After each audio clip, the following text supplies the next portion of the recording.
Hello everyone, welcome to our YouTube channel. मैं CA Khurshid Ansari. आज आपको बताने जा रहा हूं कि ये रिटर्न ऑन कैपिटल एम्प्लॉयड क्या होता है और दूसरा रिटर्न ऑन इक्विटी क्या होता है। मैं बता दूं, ये जो दोनों कैलकुलेशन है हमारे लिए बहुत इंपॉर्टेंट होता है जब हम किसी कंपनी का एनालिसिस करते हैं उसमें इन्वेस्ट करने के लिए।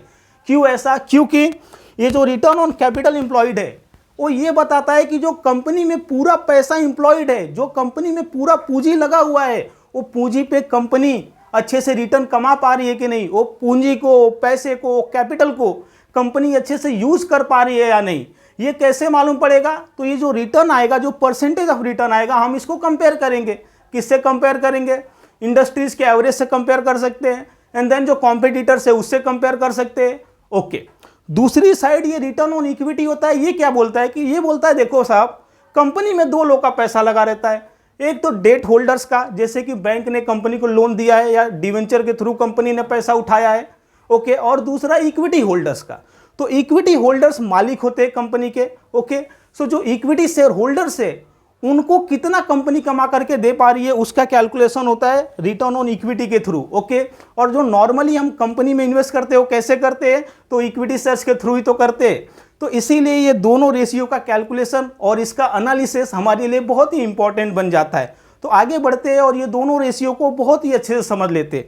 तो देखिए यहाँ पे क्या बोला जा रहा है। अगर जो मैं रिटर्न की बात करूँ तो दो रिटर्न कैलकुलेट किया जाता है। एक होता है रिटर्न ऑन कैपिटल एम्प्लॉयड और दूसरा होता है रिटर्न ऑन इक्विटी। सो जो रिटर्न ऑन कैपिटल एम्प्लॉयड है, कंपनी में कितना पैसा लगा हुआ है, टोटल कितना पैसा लगा हुआ है, उसके रिटर्न के बारे में बात करता है। तो देखिए यहाँ पे इक्विटी शेयर होल्डर्स का जो पैसा लगा हुआ है वो इन टोटल ओ, उसके बाद से जो लेंडर्स का पैसा लगा हुआ है डेट के थ्रू ओ। लेकिन रिटर्न ऑन इक्विटी किसके बारे में बात करता है? कि जो इक्विटी शेयर होल्डर्स का पैसा लगा हुआ है, as a owner, as a मालिक आपने जो पैसा लगा करके रखा है उस पर कंपनी क्या कमा करके दे रही है। ओके, सो देखिए इस चीज़ को हम ये एग्जाम्पल के थ्रू समझने का ट्राई करते हैं। ये एग्जाम्पल बहुत ही अच्छा है, इससे आपको बहुत ही अच्छे से समझ में आ जाएगा। तो देखिए यहाँ पे क्या है, ABCN कंपनी है। अब इसको बिजनेस करना है तो बिजनेस करने के लिए तो पैसा लगेगा। तो इसने क्या किया, मालिक लोग से, ओनर लोगों से इक्विटी शेयर्स के थ्रू कितना 100 रुपया उठाया। उसके बाद से इसने क्या किया, बैंक से 100 रुपये का लोन ले लिया। और ये जो लोन लिया वो कौन से रेट ऑफ इंटरेस्ट पे लिया? तो 10% के रेट ऑफ इंटरेस्ट से लिया पर एनम। ओके, अब ऐसा समझते हैं कि ये जो कंपनी ने पैसा लिया 100 तो ये 200 हुआ, तो ये 200 कैपिटल एम्प्लॉयड हो गया।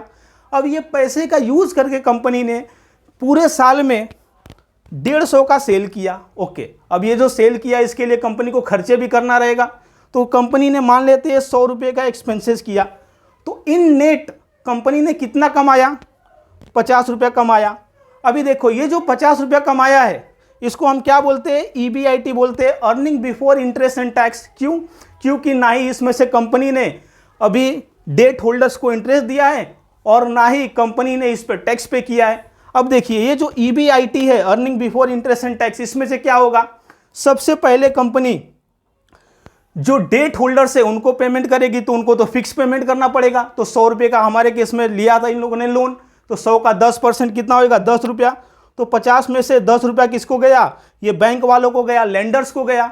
ओके, अब जो बचा पैसा कंपनी अपने पास नहीं रख सकती।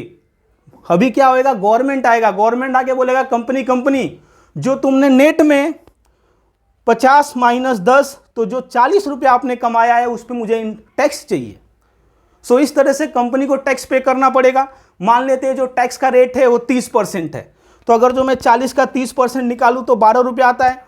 तो 12 रुपया क्या होएगा? 12 रुपया कंपनी को, ABC कंपनी को, गवर्नमेंट को देना पड़ जाएगा। ओके, तो अभी नेट में इक्विटी शेयर होल्डर्स के लिए कितना बचा साहब? तो देखिए 50 में से मैंने 10 रुपया डेट का इंटरेस्ट माइनस कर दिया, एंड देन 12 रुपया जो टैक्स बना वो दे दिया, तो 28 रुपया बन रहा है। ओके, अब मैं क्या करता हूं, रिटर्न का कैलकुलेशन करता हूं। सबसे पहले return on capital employ calculate करता हूं।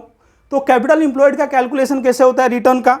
तो सबसे पहले ऊपर आता है EBIT और नीचे आता है कैपिटल एम्प्लॉयड। तो देखिए ये EBIT क्या है? ये रिटर्न्स है।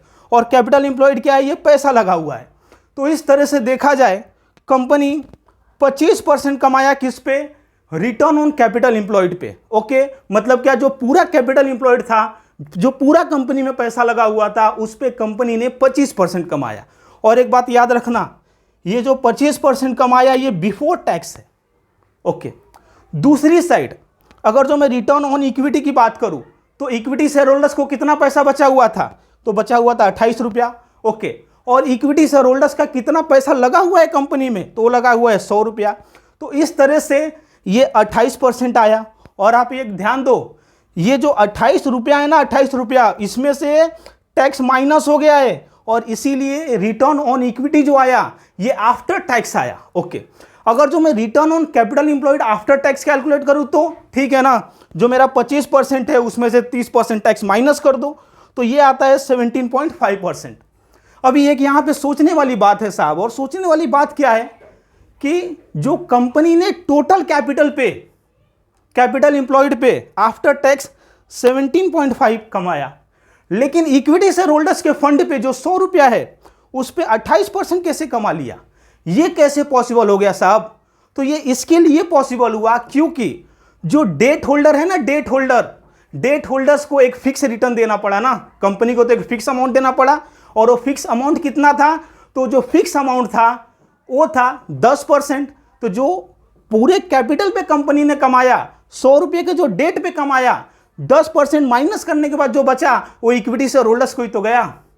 इसीलिए भले ही कंपनी ने 17.5% कमाया, लेकिन इक्विटी शेयर होल्डर्स को यहाँ पे 28% का गेन हुआ। ओके, रिटर्न आया 28%। ओके, इस चीज़ को यहाँ पे भी हमने बताया है। देखिए, अगर जो ये EBIT 50 रुपया है, अगर जो मैं कैपिटल इंप्लॉयड के बेसिस पे तोड़ दूं तो क्या होता है, यहाँ पे डेट फंड पे कंपनी ने कितना कमाया, 25% कमाया या 25 रुपया कमाया। उसके बाद से इक्विटी फंड पे कितना कमाया, 25 रुपया कमाया। ओके, अभी डेट फंड में क्या हुआ देखिए, डेट फंड पे जो 25 रुपया कमाया उसमें से इंटरेस्ट कंपनी ने पे कर दिया 10 रुपया, अब बचा 15 रुपया। अब 15 रुपये पे गवर्नमेंट आई और टैक्स मांगी तो टैक्स उसको 4.5 दे दिया। अभी earning available to equity share holders due to debt component कितना बन गया, 10.5 बन गया ना, और ये जाएगा किसको, इक्विटी शेयर होल्डर्स को। और देखिए जो दूसरा है इक्विटी शेयर होल्डर्स का फंड, इक्विटी शेयर होल्डर्स के फंड पे 17.5% कमाया कंपनी ने। तो देखो ये 17.5 प्लस ये 10.5, ये दोनों को मिला दे तो ये 28 तो आ रहा है। ओके, सो इससे हमको समझ में क्या आता है साहब, तो देखिए इसका कंक्लूजन क्या निकलता है। इसका कंक्लूजन ये निकलता है कि कोई कंपनी में इतना पावर है, इतना मैनेजमेंट अच्छा है कि return on capital employed greater हो जा रहा है कॉस्ट ऑफ डेट पे, then in that case company के लिए ये फेवरेबल होगा कि वो मार्केट से डेट पैसा उठा ले, ज़्यादा ओनर्स को इक्विटी शेयर्स ना बेचे। ओके, सो दैट क्या होएगा, कंपनी जो डेट को एक फिक्स रिटर्न दे देगी और जो बचेगा वो कंपनी के पास सरप्लस बच जाएगा।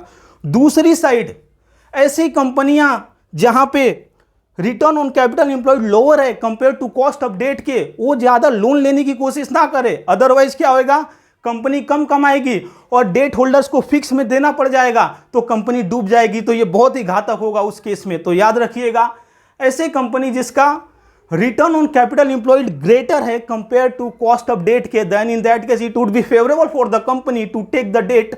On the other hand the company where the cost of debt is greater than the return on capital employed, then in that case it would not be beneficial for company to take debt.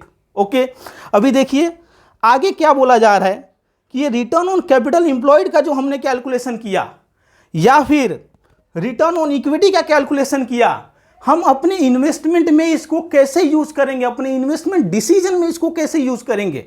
तो सबसे पहले क्या बोला जा रहा है साहब, ये रिटर्न ऑन इक्विटी को और रिटर्न ऑन कैपिटल इंप्लॉयड को आप क्या करो, कंपेयर करो ना। किससे कंपेयर करो, period of time, over the period of time. मतलब कि जब कंपनी चालू हुआ तो पहले साल क्या कमाया, दूसरी साल उसका रिटर्न ऑन कैपिटल इंप्लॉयड या इक्विटी क्या था, तीसरी साल क्या था, चौथी साल क्या था। अगर ये ग्राफ बढ़ रहा है then in that case company efficient है, ग्रोथ कर रही है, और ये गिर रहा है तो फिर क्या, कंपनी इनइफिशियंट बनती जा रही है। ओके, दूसरी साइड क्या करो, इसको कंपेयर करो कॉम्पिटिटर से यानी इंडस्ट्री एवरेज से, कि जो इंडस्ट्री है उसमें on an average capital employed पे कितना % कमाया जा रहा है, रिटर्न ऑन इक्विटी कितना हो रहा है, जिस कंपनी में आप इन्वेस्ट कर रहे हो उसको कंपेयर कर लो इंडस्ट्री से या फिर अपने कॉम्पिटिटर से, जो दूसरा कॉम्पिटिटर से।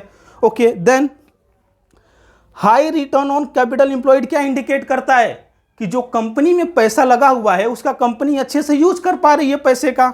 ओके, आगे देखिए क्या बोला जा रहा है कि आपको ये भी ध्यान रखना है कि कैपिटल इंटेंसिटी कितना है, बिजनेस में। इसका मतलब क्या हुआ, देखिए जो सर्विस सेक्टर के बिजनेस होते हैं, फॉर एग्जांपल टीचिंग का बिजनेस हुआ, ये टीचिंग के बिजनेस में कोई मशीनरी नहीं लगने वाला है, इसीलिए वहाँ पे तो कैपिटल एम्प्लॉयड भी कम होगा, तो वहाँ पे रिटर्न ऑन कैपिटल एम्प्लॉयड तो ज़्यादा दिखेगा। दूसरी साइड कोई ऐसा मैन्युफैक्चरिंग बिजनेस है जिसमें मैन्युफैक्चरिंग का काम करने के लिए बड़े बड़े प्लांट्स लगाने पड़े, बड़े बड़े मशीन लगाने पड़े, वहाँ पे रिटर्न ऑन कैपिटल एम्प्लॉयड तो कम आने वाला है, क्योंकि यहाँ पे कैपिटल इन्वेस्टमेंट बहुत ज़्यादा हो गया है। तो आपको ये भी ध्यान देना है जब ये आप इन्वेस्टमेंट करो।